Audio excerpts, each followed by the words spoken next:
Good morning. So today we're going to look not at the BeoLink 7000, but we're actually going to look at the charger today. I'm going to try and do a quick video. I'm part way through some videos on the ADM 31 terminal. So I've got all the capacitors off the boards and such, but I'm actually about £2 short of my Mauser order. So I need to find £2 to order. So I know that there's 2 or 3 caps in this that should probably be replaced. So today I'm just going to take a very quick look at this. I'll just move the 7000 out of the way. And we'll take a very quick look at this and see what the failure points are and what things we need to worry about. Now, when I got this at a really good price, which I'll get into when I show it properly. But the batteries had leaked in the 7000 and there was actually quite a bit of corrosion on the pins. Now what I did is I used a Q-tip and some alcohol and just rubbed that in and managed to remove most of it. And I got it to a point where it did actually work, as a charger at least. But we'll have a look and see what can be done there. And I know that part can somehow come out with a screw on the inside, and we might see if we can clean those pins. I don't know quite what that would look like. Anybody that's watched my videos knows that I hate how people wire UK plugs, so I always check them. Now, I did have a quick look in this earlier and I wasn't very impressed, so I'll have a quick look. So we can see, if we look at the plug, we've actually got quite a bit of copper showing on the neutral side, a little bit showing on the live side.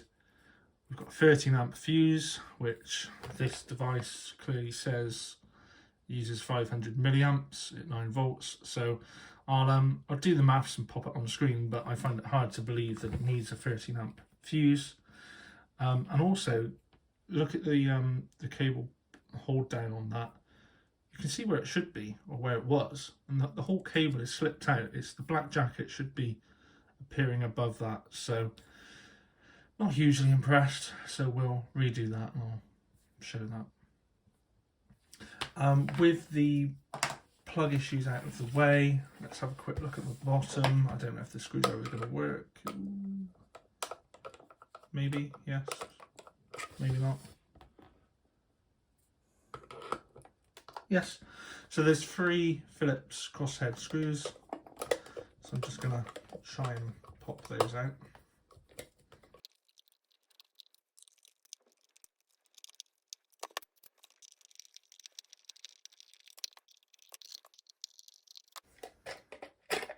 Okay.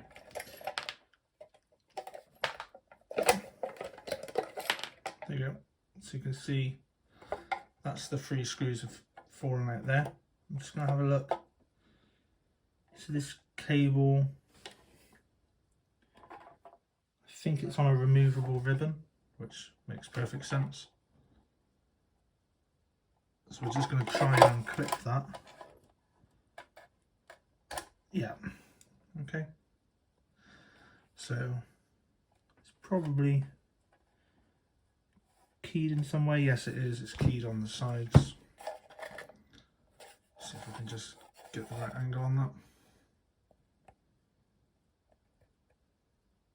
See the little key on the side there.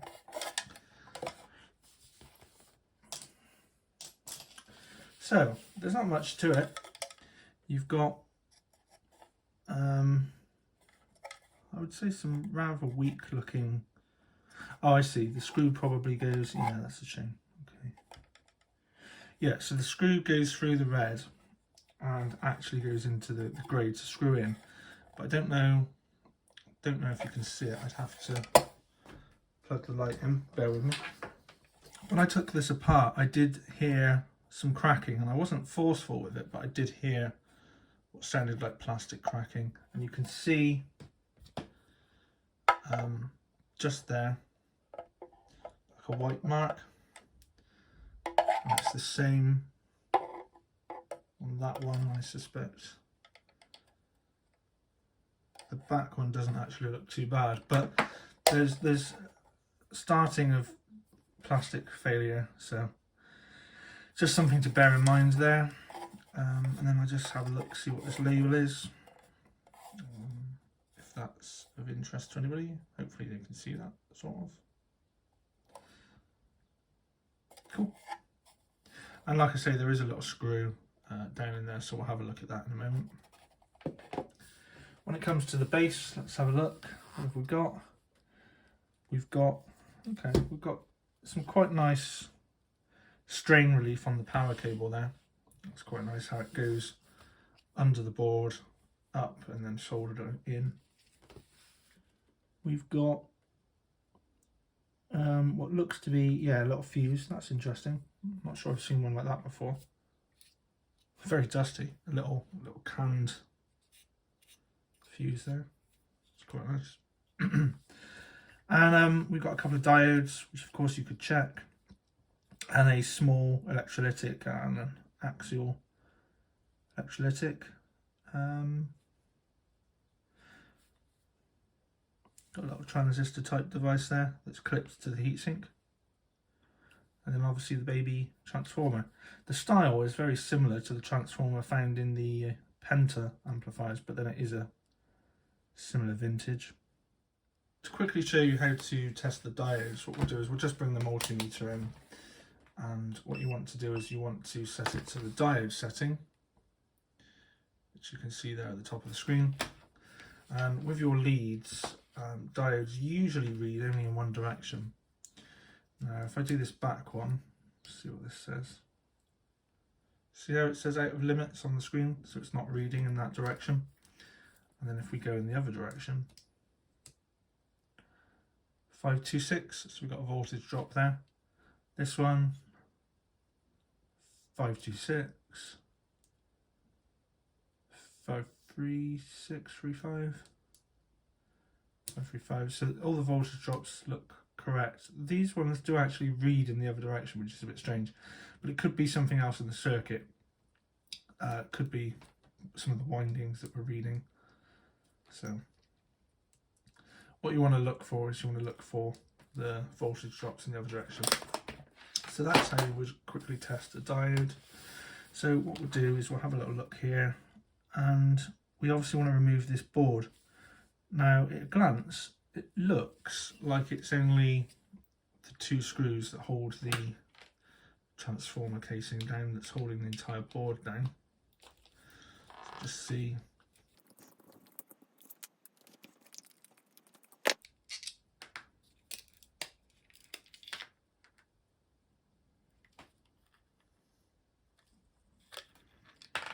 Okay, so there's two little spacers that sit, one there and one there. Like that. And I can tell that because of the dust mark on the paper. So, single-sided board, not a huge amount going on. Okay, that's the heatsink there. Very heavy base, but of course that's to stop it falling over. And what we would do is we will just fire up the desoldering station and pop out that leg and that leg and that leg and that leg. And I'm just looking to see, yeah, they are directional, so they are polarized capacitors, of course. And you can see you've got a little positive on this side, a little negative on that side, and the negative line is on that side. And you've got a little positive on the cap there, positive that side, negative that side. I believe that line denotes the negative. So that all looks fine in terms of silk string. So what we'll do is we'll just whip those capacitors off quickly. What I've been doing to help with the desoldering process is just add a bit of clean solder at the start. So I'm just going to use a little bit of flux paste. This is it MG Chemicals? Yeah, MG Chemicals no clean flux paste. I suppose the no clean means it's not necessary to clean, but it does make a bit of a mess, so I always clean afterwards, which I'll show. So a little bit of flux paste on all the pins. I like to use 6040 leaded solder. which is this stuff here. It's quite fine. It's, what is it? It's 0.38 or something like that. Yeah, 0.38 mil, so it's quite fine. And just bring the iron in. Heat up the pad.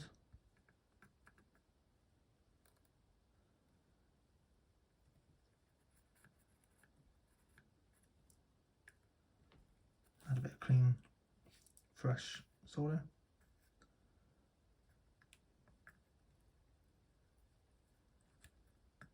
There you go. I've said it before, normally you want to be in a well ventilated area. You don't want to be breathing this stuff in. I am, but I suppose that's my choice. So there you go. So that is adding some additional solder, and that should make it easier to desolder them in a second. So I'm going to bring the desoldering station, which is a Durator. I've shown it before, it'll be in the description. Bring that up to temp and I'll be back in a second. Okay, so the desoldering gun is up to temperature now. So I'm just going to bring that in. And what you do is you want to put it down, let it melt, give it a little wiggle, pull the trigger, and as you pull off, keep pulling the trigger, otherwise the gun will clog. So there you go, melting, melting, melting, pull the trigger, and that should be okay. Melting, melting, melting. Same principle with the little one.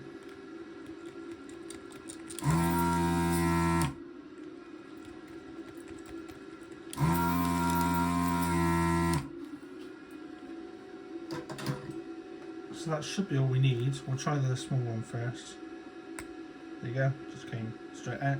Now this one, I think I can see a little bit of tape just in there, so that might be stuck down in some way. So I'll just bring in a little screwdriver here, just see if I can, yeah, it's got a bit of adhesive there.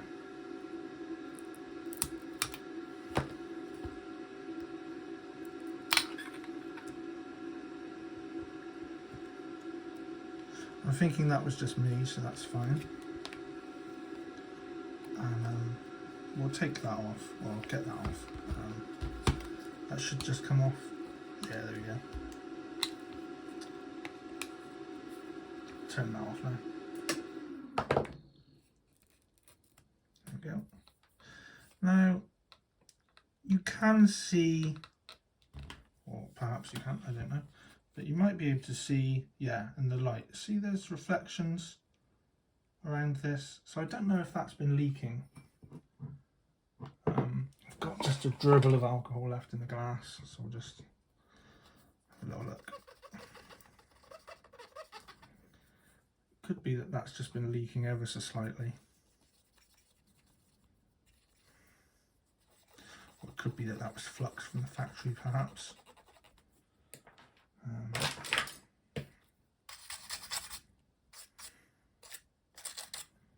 I think it's more likely to be flux from the factory, but you can see just using a little bit of alcohol, which I've used.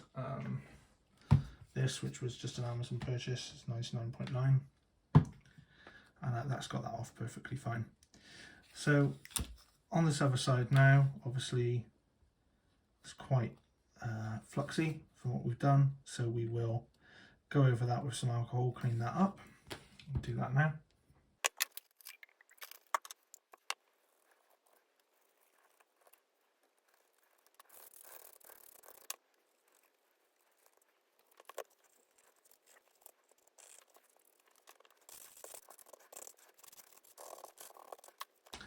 Okay, so that's the board cleaned up.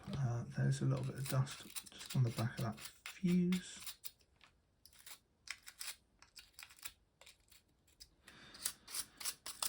So I'll just wait for the alcohol to dry on that one. And actually there's still a bit of glue residue, so I'll just see if I can get that to lift a little bit.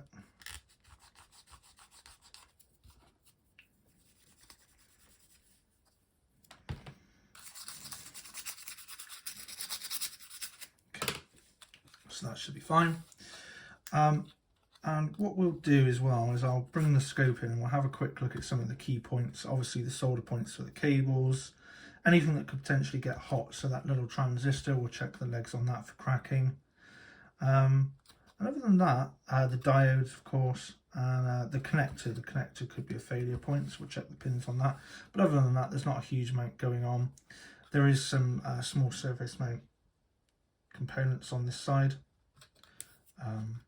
But we're not going to worry about those as such. So that's what we'll do with that in a moment. What we will do next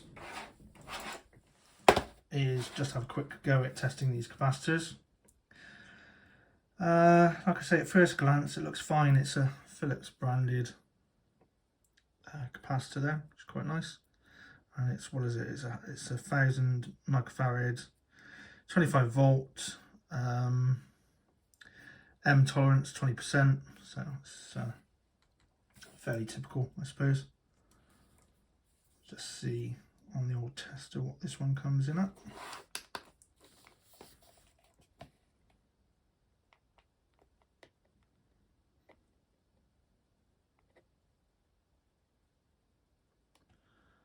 So that's coming in at 800, so it's a little bit under, but probably just in threshold.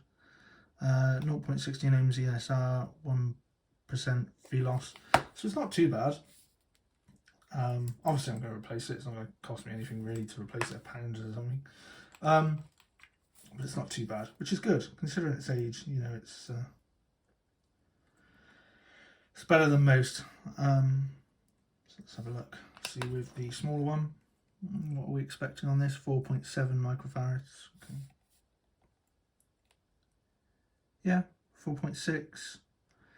2 ohms ESR. Yeah, so it's on its way.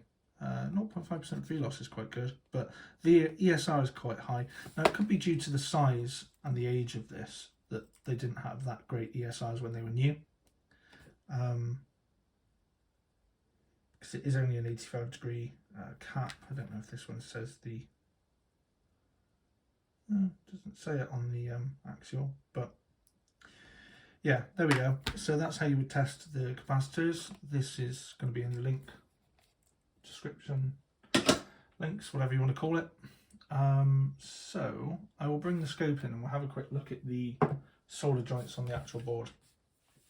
Okay, so I think this was definitely a worthwhile task, just bringing the scope in here. You can see this is actually the neutral pin here. That's interesting.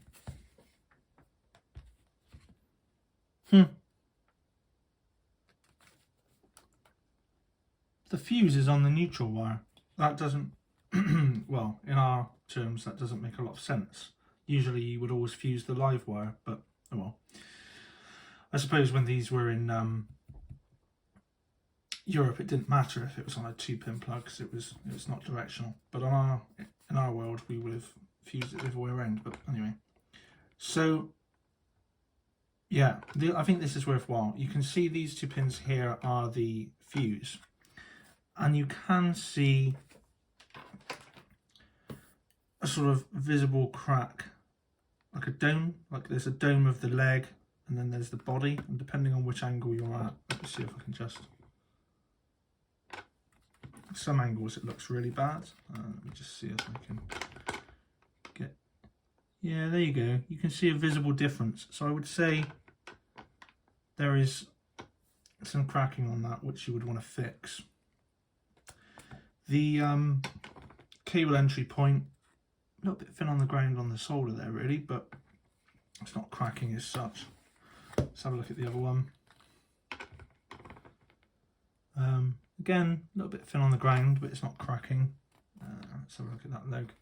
What's that leg for? That's one of the windings. Okay, so again, you would want to add a bit more solder to that, but that actually looks fine. That leg. Yeah, okay, you can see, hopefully you can see there, like an inner ring, like an inner crack. So we'll reflow that. That one's not too bad. That one, they've gone very thin on the solder here. You can literally see the actual through hole there. So that's not ideal. So we'll reflow that. as we come over to this side.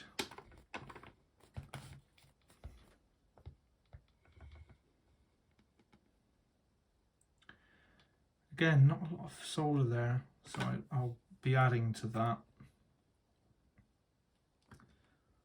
I'll add to all of those. Let's have a look at the diodes.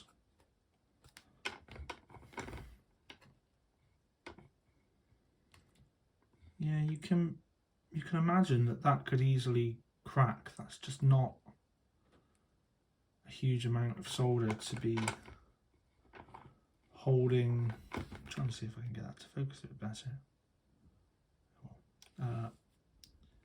Yeah, there's not a whole lot of solder to be holding that diode in place.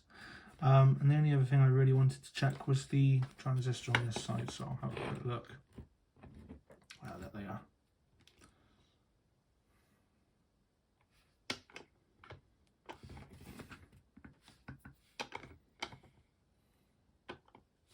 Ignore the obviously cotton, that was from the swabbing when I was cleaning it a moment ago. But yeah, it's not the neatest of jobs, is it? You can see you've got quite a bit of solder sort of hanging about there. But yeah, we'll reflow all of that, give it a clean up, and when the new capacitors come in, we'll reassemble it. I did promise we'd have a quick look at this,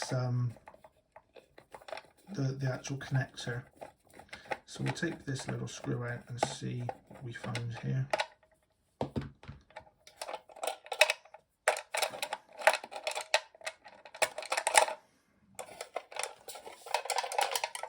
Okay, that's the screw out. Now, if it does pull out, that's kind of interesting with that cable. You wouldn't want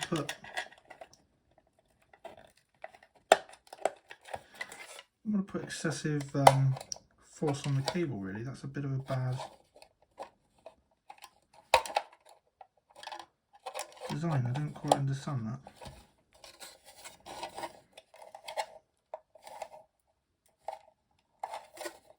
No, I don't understand that. That's a weird design move.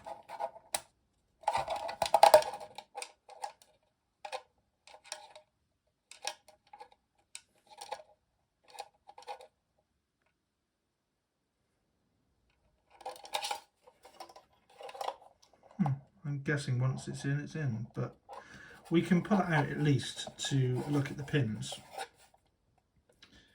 and you can see there that they are quite bad. So I'll have a go at cleaning that with a cotton swab. Actually, let me get a clean one just to see exactly. So clean cotton swab. Just have a look to see.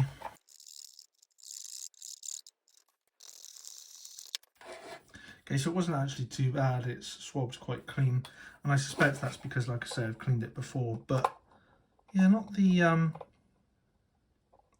best in the world.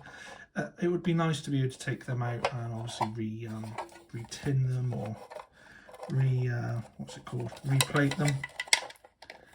But it's not going to happen now, especially with the weird design. If anybody knows how you're supposed to actually get that out, that would be quite interesting to know. So I'll just screw that back in. Now we've given it a bit of a better clean at least than what it has.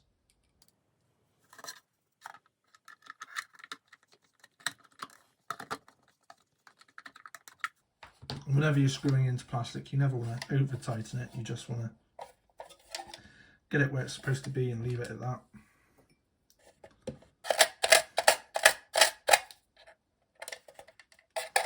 So that seems fine. And we'll give the case a proper clean, of course, when we get to it. So yeah, so I think that's it for the moment. I can now, oh actually, I'll show you how to measure the capacitors, just in case you don't know. So I use these cheap vernier calipers, and you just make sure you zero them out first. And you want to just check your diameter. So this is probably a 5mm diameter capacitor, check your length. So this is probably an 11mm capacitor. And then your leg spacings. Now it's interesting that obviously this is a small one, but you want to go from the internal leg spacing, not see how they've bent the legs out. So you want to go from the shorter internal distance. And this is coming in at approximately, well, if I go with, to try and get that to 2mm, it's close enough. Is it 2mm? Yeah, I'd say that's a 2mm leg spacing. And then the same principle with this, it would just be, what's my length? 30, what's my diameter? Maybe 12.5, something like that. You'd have to write 12.62 down and compare that. And then I've never actually replaced an axial, so I don't know, well, there would be no leg spacing because you just bend them as you see fit. So you just need your length and diameter on that. And then the only other thing I wanted to mention is obviously if you're doing multiple projects, don't lose parts. So I like to use these little IKEA bags and just pop all the parts in, and I just say, I'll just say on this one, BeoLink 7000 charger. So I'll just pop the screws for the casing, screws for the transformer, the two little spacers, and then I've got a screw from the plug, which I'll just put the plug back for now, and we'll show that when it comes to the end results. So the capacitors should be here in a couple of days, probably midweek now, I would have thought. So once they arrive, I'll solder them back in and we'll have a look at it then. I just want to take a moment to talk about how you pick what capacitors to buy to replace the originals. This is information that is based on a video from Steve at RetroTech. I'll put some video links in the description. And in one of my other videos, I touch on this in a bit more depth, which is on the ADM 31 terminal, which is coming out soon. But as I say, this is quite a simple charger. There's only two capacitors in it. Looking at the diagrams, you've got C4 and C5. That's the values there. This is the values that we read out. Like I say, the ESR was a little bit high perhaps on that one, but that could just be due to the size that and the age when they come out. That was as good as it sort of got. So this is the information I took from the original capacitors, tolerances, sizes and such. And then what you do, once you have that information, you actually need to go over to a capacitor supplier. My preference is Mauser, but you could use DigiKey or Farnell, something like that. And you want to look for, what would it be under now? Passive components, and then capacitors. And then these are going to be aluminium electrolytics. Now you've got axial, radial, etc, etc. Now obviously we've got one which is axial, so I'll show you that one first perhaps. So we've got termination type axial. Then we want to look for the capacitance value, which I think was 1000, wasn't it? Yep. And then at that point we can hit apply filters.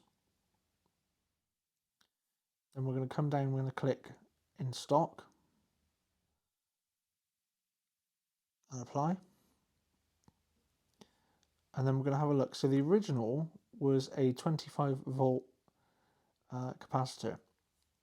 So we're going to look on the voltage and we're going to say 25 volts. But it could be 25 volts or it could be something higher. It just cannot be something lower.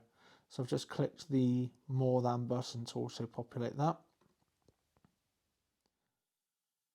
And again with the sizes, when we chat about length, it was 30 millimeters, so we'll look for 30 millimeters, and it could be that or it could be smaller. And we chat about diameter. What was the diameter on it?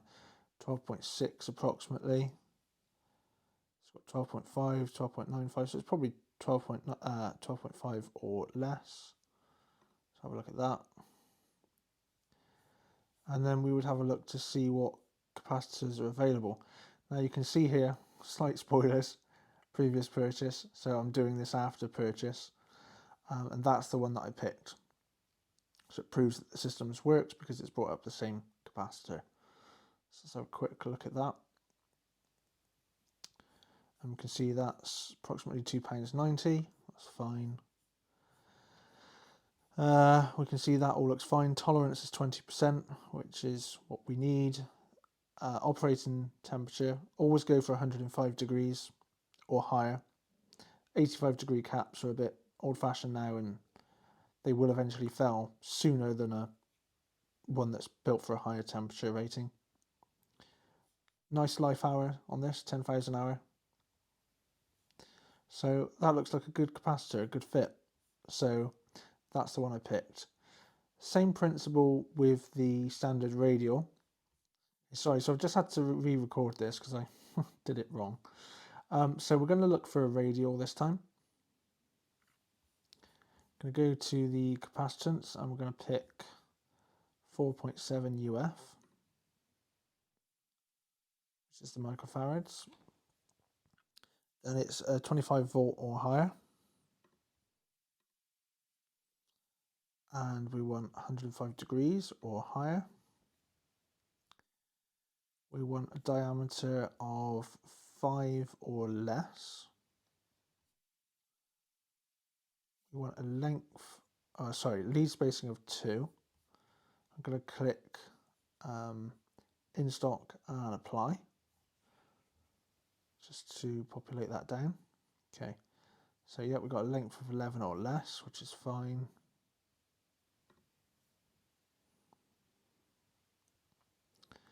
And at this stage I like to probably pick my manufacturer, which I like to go with Nichicon if I can. And then ideally I like a high life hour capacitor. This is probably the one I picked. And if we have a look at that, what's the life hour on that? Yeah, it's a 10,000 hour capacitor, so let's have a look. 20% tolerance. We can see that that looks to be a good fit. If you want, you can have a look at the data sheet for the capacitor. And we can see it says this is a long life product and it's suitable for power supply for LED lighting. Okay, well, it's power supply, it's a charger, isn't it? But it should be good. It's a good brand capacitor, so I'd be happy to purchase that and fit that.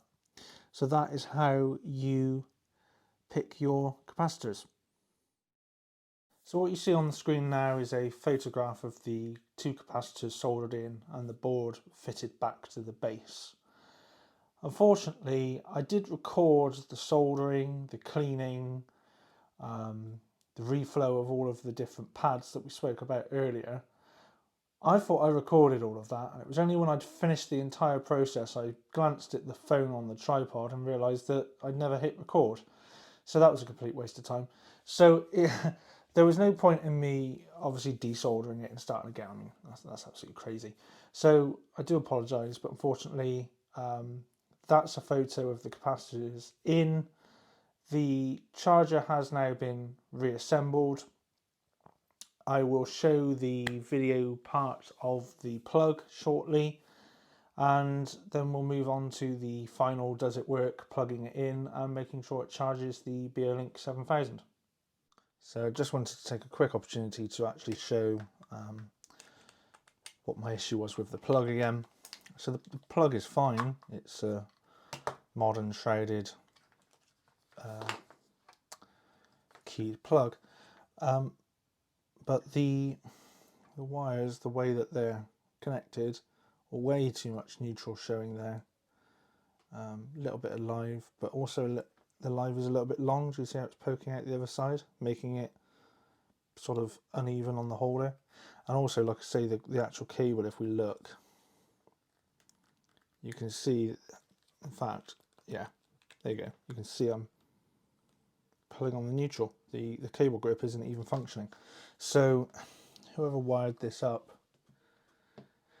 didn't do a particularly great job, which is a shame. So we'll just undo the cables.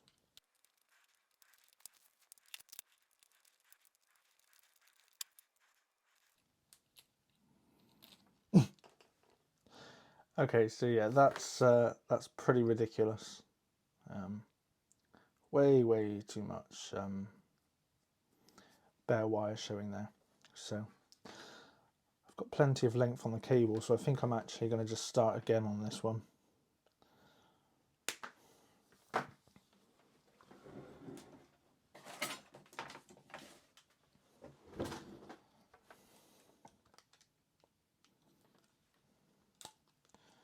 The tools that I'm using are going to be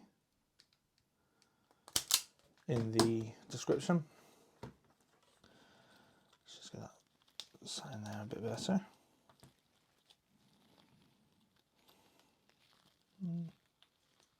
Yep, okay.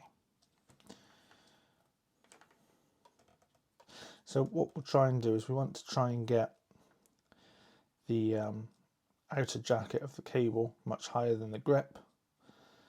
Then with this we will work out. Now some plugs do actually come with these covers, and it shows the cable lengths required on the actual piece of card, but looking at these closely I can see that they're different measurements. So one has 14mm as the live, and one has 12mm, one has 22mm as the neutral, and one has 18mm as the neutral. So I don't think either one of those cards came with this plug, so you can't always rely on that. But if you did have a plug that came with that, you would be able to do that. So I'm going to sort of look where that cable should sit. I think it's only a tiny bit long, so I'm happy with that.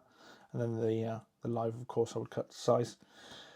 What is consistent is how much bare metal should be showing, and I believe it's 6mm.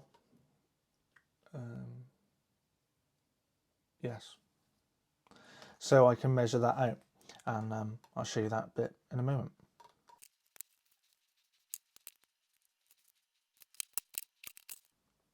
Okay, so once you're happy with the length of your wires, you're going to need to strip them. Now, as I say, it should be about 6mm. I've got this particular pair of strippers, and it's got like a little adjustable plastic gauge on it. Now, if I put a test piece of wire in here, just butt it up against it, do that. If I bring in a steel rule, I would say that's actually about 6mm. So I think in its default setting, it's actually perfect. So I'm going to strip these cables now.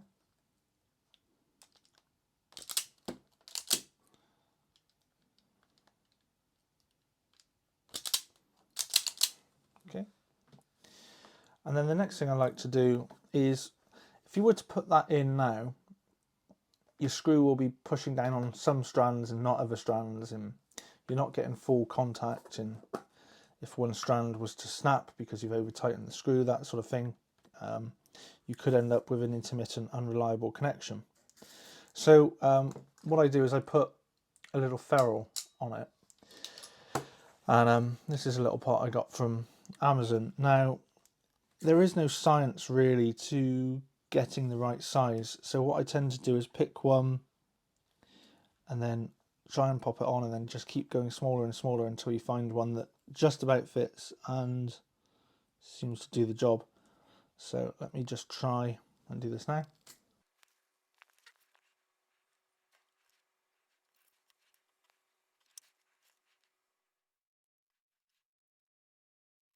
Okay, so there we go. So that was a bit fiddly to get that on, but I've just managed to get it over, and just give it a slight spin. And then what we'll do is also, let me show you one of the bigger ones because I don't think I mentioned it. These are directional. You'll notice there's a sort of rim, and that goes towards the cable. So once you get that on, you want to get your crimper and just keep pulling it until you feel it sort of snug up, and then push the cable all the way in. Crimp.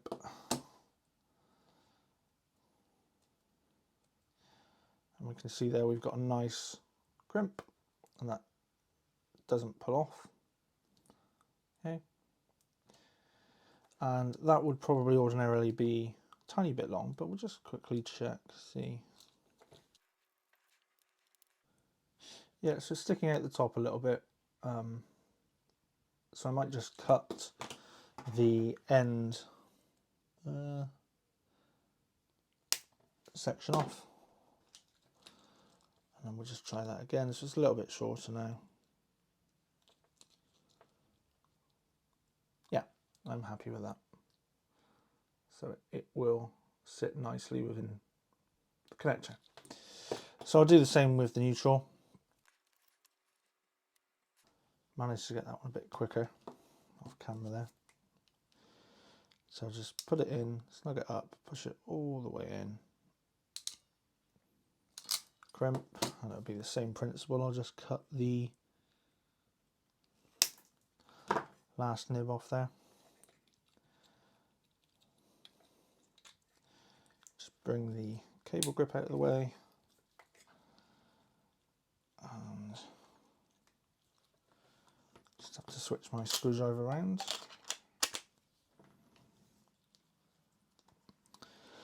Okay, so there we go. So this is not the most perfect of plugs, because for some strange reason it's got this bit of plastic that sticks out here, which I think pinches the cable a bit more than I would have liked. But either way, nice bends, no copper showing at all. We'll just double check the screws one more time because just want to make sure they're nice and snug. Don't want any loose connections. Yep. Yeah. Yeah. So I'm happy with that. You can see the cable relief. You've got jacket showing above it, so it's not going to pull out. It's nice and secure. So I'm happy with that plug now. Confirmed that the lower 3 amp is fine as a fuse, and just drop the screw, and that's your plug rewired, nice and safe, good to go. Okay guys, so as I say, apologies that this video has been a bit of a mess. The first part of the video I recorded it and I realised the microphone wasn't plugged into the phone. What should have been the second part of the video isn't there because I didn't hit record. I've had a lot of stuff going on recently. Like I say, I apologise for that, but I wanted to get this video out anyway because it's a prereq to actually fixing and servicing the BeoLink itself, which I think is going to be the interesting part. I think that's the part that matters most. So we have the charger reassembled, it's plugged in. I have the BeoLink here. So what we'll do is we will just pop it on the charger and hopefully see that it charges it. So, oh, you can see me there. You can see the standby light has come up on the top. I think when I did it a minute ago, it did light up. Should work. Come on, wake up.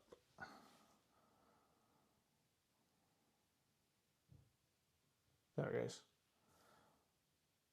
Now, I'm not sure if you'll be able to hear this. I'll bring the microphone in for a closer listen in a second to see if it picks it up. But there's a sort of annoying high-pitched noise, and at first I thought it was the charger making the noise, but I think it's actually the remote making the noise. So it'd be interesting to see if after a full repair that goes away, perhaps. or it might only make that noise when it's charging, I don't know. So it should be, yeah.